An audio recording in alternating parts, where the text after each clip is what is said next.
Hello to everyone. Welcome to all of you to a very new podcast, Women of the Bible, a 1-year devotional study. This is your pastor, Yati.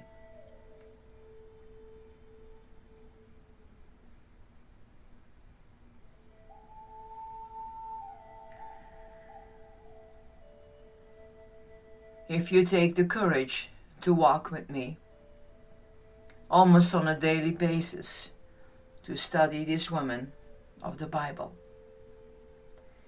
you would be surprised what we discover.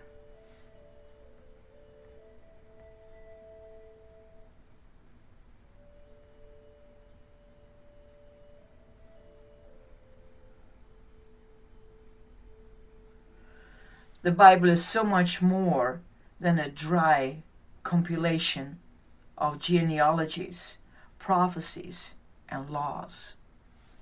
It is the story of the most important relationship in the world, the one between God and His people.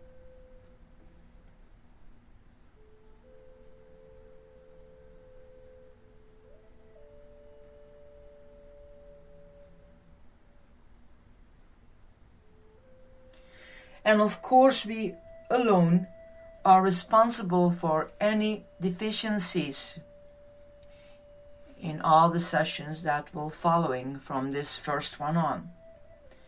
Whatever they might be, I hope they do not prevent you from gaining, as we have a deeper appreciation for all the women of faith who have gone before us, living their lives in the light of God's presence.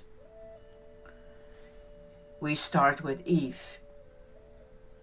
Her name means life-giving, or mother of all who have life.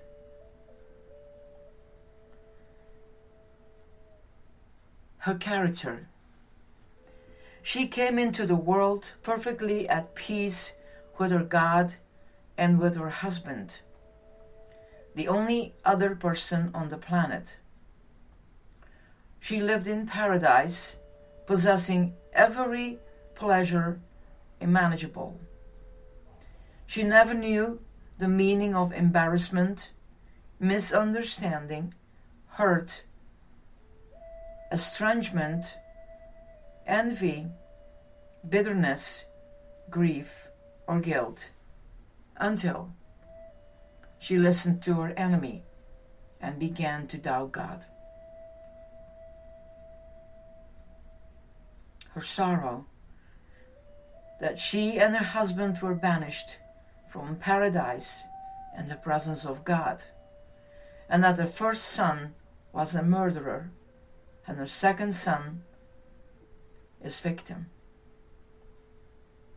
Her joy that she had once tasted paradise and that God had promised that her offspring would eventually destroy her enemy.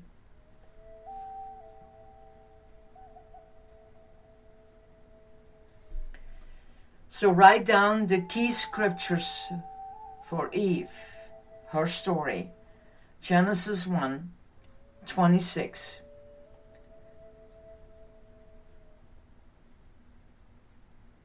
And verse 31.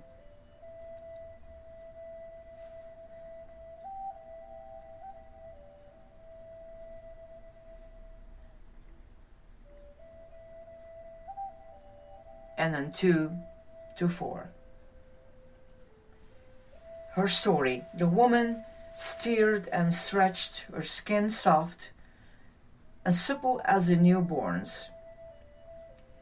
One finger then another moved in gentle exploration of the ground that cradled her.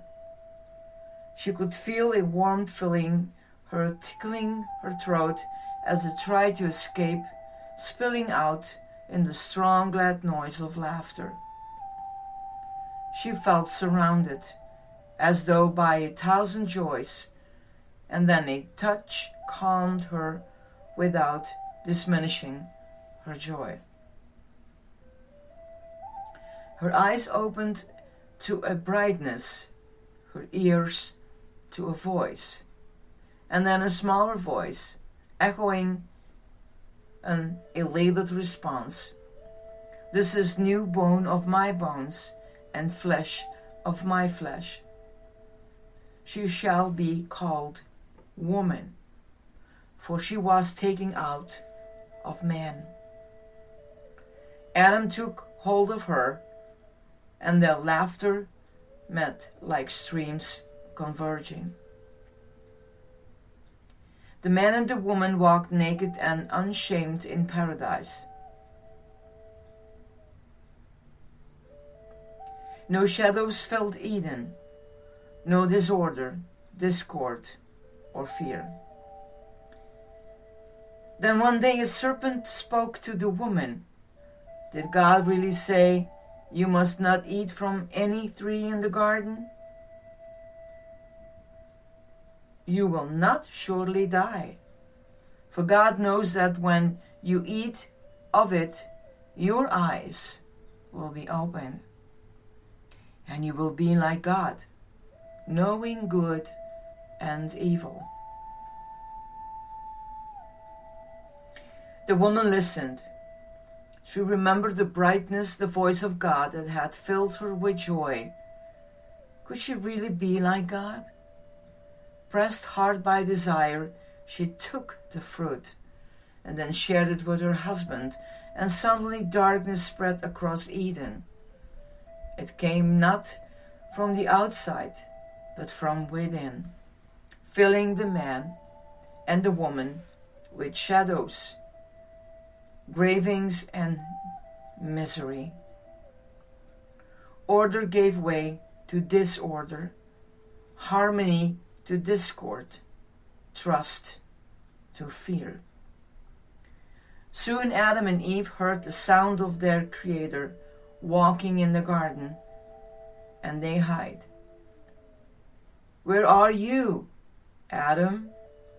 God called.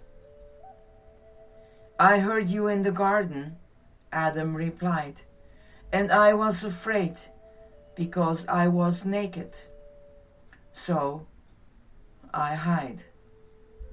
Sin had driven its wedge inside their hearts, and God banished them from Eden, pronouncing judgment first on the wily serpent that had tempted the woman, and then on her and on her husband. To the serpent's curse he added this promise: "I will put enmity between you and the woman, and between your offspring and hers. He will crush your head, and you will strike his heel." And to the woman God said, "I will greatly increase your pains in childbearing. With pain you will give birth to the children. Your desire will be for your husband, and he will rule over you." Then God warned Adam that after a lifetime of hard labor, his strength would decrease until his body would finally be wrapped in the dust from which God had formed him. The curse of death fell suddenly upon the new world. So Adam and his wife were forced to flee paradise. And Adam named her Eve, because she would be the mother of all the living. But the firstborn Cain, or Cain in Hebrew, became a murderer. And her second son, Abel, or Abel, his victim. As the years passed, sorrow chased sorrow in the heart of the first woman, and the last we see of her, we imagine her not as a creature springing fresh from the hand of God, but as a woman in anguish, giving birth to another child. Her skin now stretched like worn canvas across her limbs, her hands claw to stony grounds, grasping for something to hold on to, for anything to ease her pain. She can feel the child inside, filling her, his body pressing for a way of escape. The cries of mother and child meet like streams converging, and Seth is born.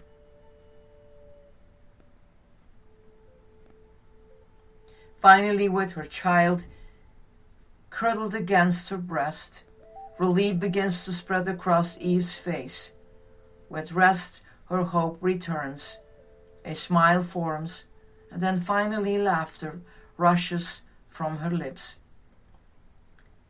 Try as she might, she cannot stifle her joy, for she remembers the brightness and the voice and the promise God gave. Sooner or later, despite many griefs, her seed would crush the serpent. In the end, the woman would win.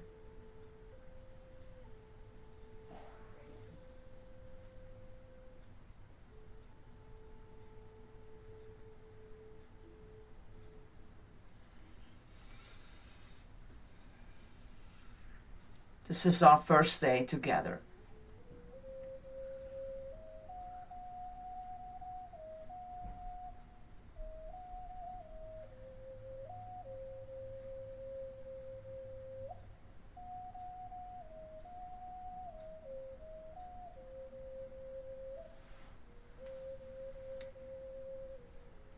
May you consider this as a meditation and a life review of that first woman. And remember that we all are responsible for our own thoughts and emotions. We are our own responsibility to judge. But let's remind ourselves that we don't do that. We know out there is so much of scholars that have their own mind, and there is an own theology, and there is so much doctrines and so whatever. But let this woman, Eve, be viewed as a woman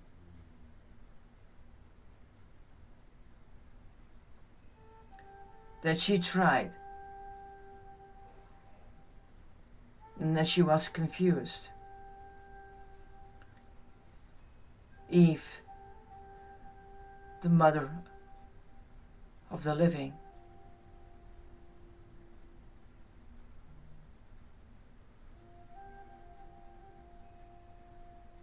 Go with God. And may this study give new ideas, new insight, new living in your own life as we walk the study together. Even it says, Women of the Bible, a 1-year devotional study. I invite everyone in every denomination. You all are welcome. This is your Pastor Eddie. Bye-bye.